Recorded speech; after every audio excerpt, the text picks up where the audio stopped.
Welcome to Innovation Dialogue. I'm Diana Ding. My voice. My story. My dream. Innovation Dialogue. We are encouraged by their story.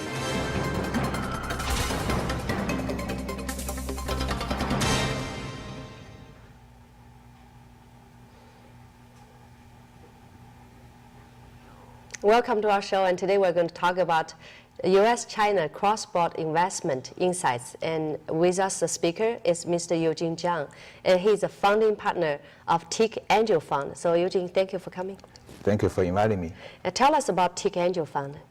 Yeah, TIC Angel Fund was founded by Tsinghua alumni who are either entrepreneurs themselves or Silicon Valley executives with that background in 2010. Yeah, by now it's 6 years ago.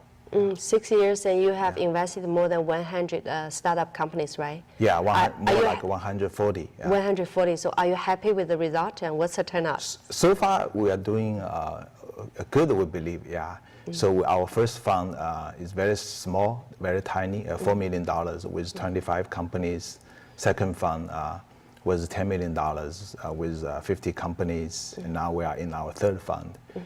Luckily, we have 8 exits, 8 centaurs, which means the company worth over 100 million. And recently, we have some good luck with one unicorn emerge. One unicorn is really the luck, but it's not only the luck, right? Yeah, sometimes, yeah, luck definitely plays a part.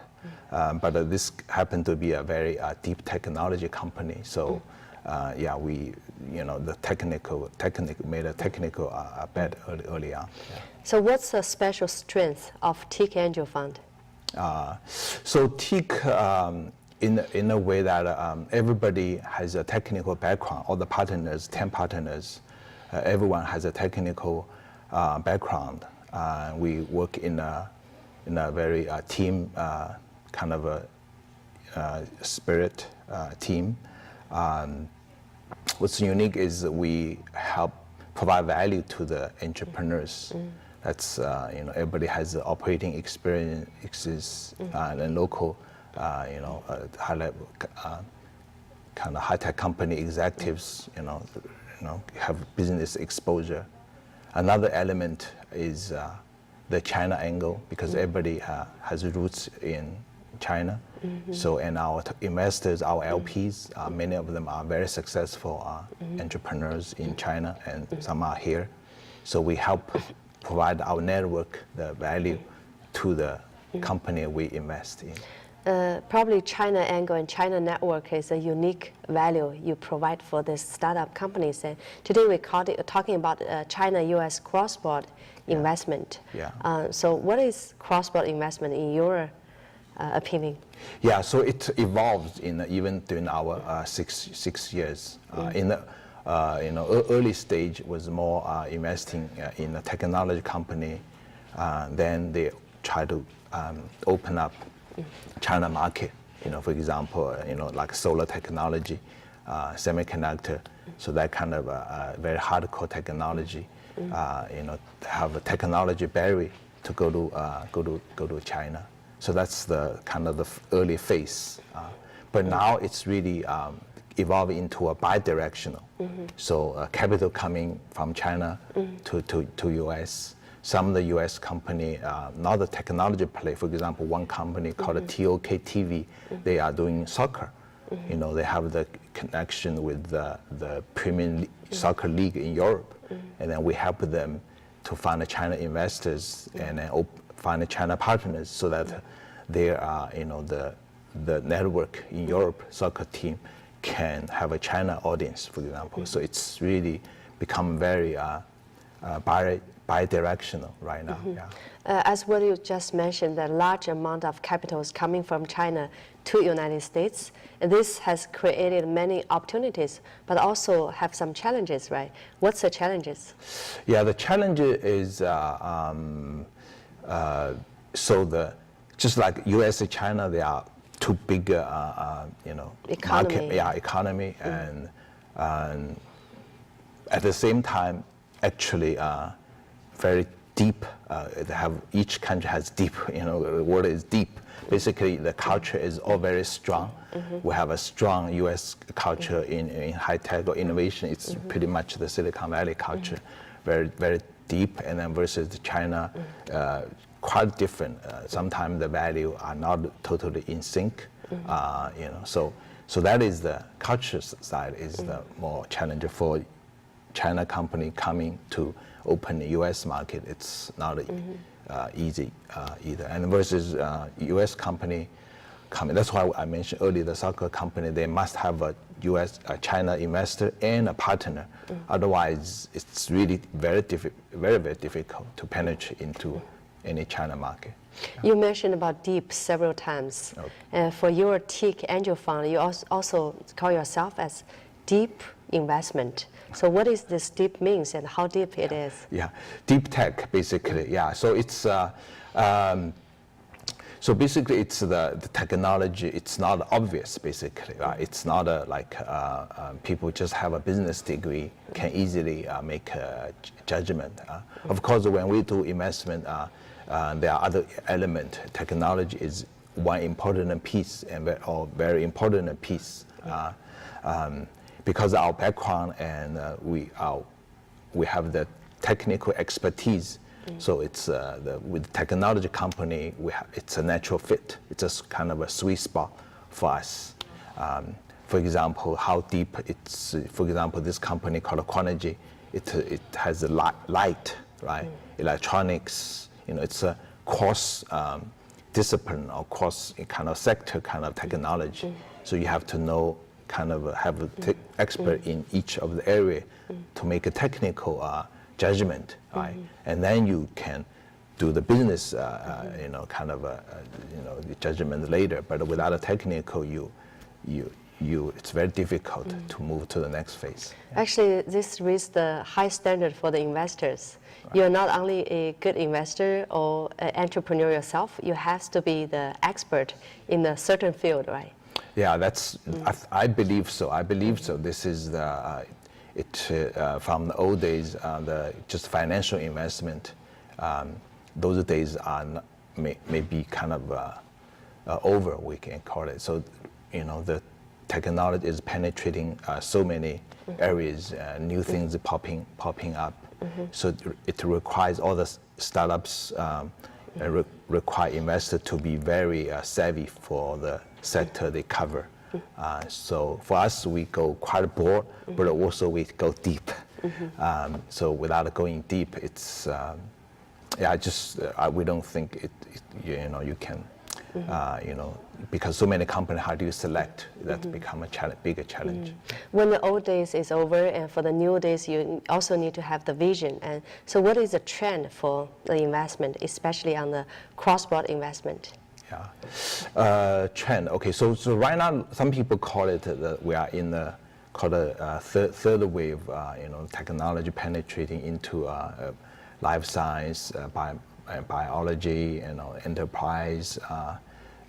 Basically, all the aspect of human, our daily life, right? It's really happening. The opportunity really, it's really across the board. Life science. For example, one area impacting our daily life could be autonomous driving. How to make that a reality. So actually, this area become very, very hot. Because it solve a huge problem, relieve a human, become a slave of driving this car. It really does not add much value just by driving 2 hours. Cannot do anything else. But it seems that this era has not come yet. When do you think it will come? Actually, from all the all kind of expert predict, it's actually more and more like sooner than we thought, and the speed of. How soon? Soon could next year? Or? Next year could be a challenge, but definitely within 5 years, very very likely. Some are you already have the automation, like Tesla, right? You can, on the highway, you can already do some, but it will at a very high speed. We have a few companies in this area we see accelerated adoption, and then, for example, GM also bought a company doing autonomous driving. So all the big companies, they all have to come in. Of course, you need to work with the regulation, but the technology, is, for example, Quanergy is the one piece of the enabling technology, and then you need all the other things, total solution coming out. But it's really developing at a accelerated speed. Yeah, so that was only the one trend that Eugene can think of, but there were many, and we're going to talk about in the future. You were an entrepreneur, but right now, you as an investor, what do you enjoy most about what you're doing right now? Yeah, so really most enjoyable, of course, we have a good company, appreciate a lot of value. Of course, that's important for investor, but it really making me excited. Really the kind of learning, really it's the best opportunity to What have you learned? So many things. I have to kind of keep up. You see called a chatbot, right? It's like a messenger, but it's talk to you yourself with AI in it, right? Something kind of just emerging, right?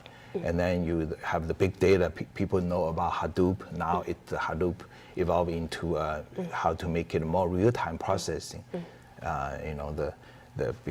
There's one popular platform called Spark, and then new software deployment. You have called a container. So it's a technology. It's very you just cannot be expert. Basically, you have to really learn on a daily basis for all the things happening. Yeah. Yes, great. So I think learning is also what we're doing here. I hope that through our show, through Eugene's talk, and our audience have learned something, and let's learn together. Thank you so much for being with us. Thank you, Eugene. Yeah, thank you, Diana.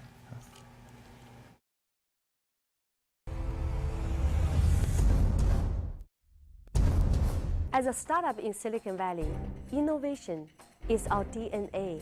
It's inside our blood. What is innovation? Very confident. It's a way of thinking, it's a philosophy, it's a mindset. It's very closely related to leadership. For me, it's really about finding the right fit between the product and the market. Have a strong technology position, a strong market impact. Innovation can be an idea, can be a product, can be a service, or can be a thinking. It can be everything, out-of-box thinking, not limited to your background, to the past.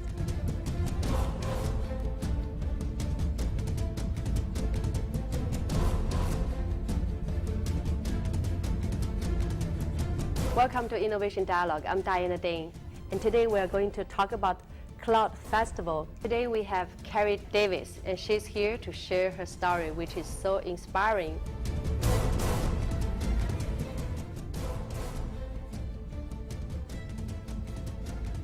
What we are doing here is to summarize, bring out the point, and give a good presentation. Help people to bring out their idea to the whole world.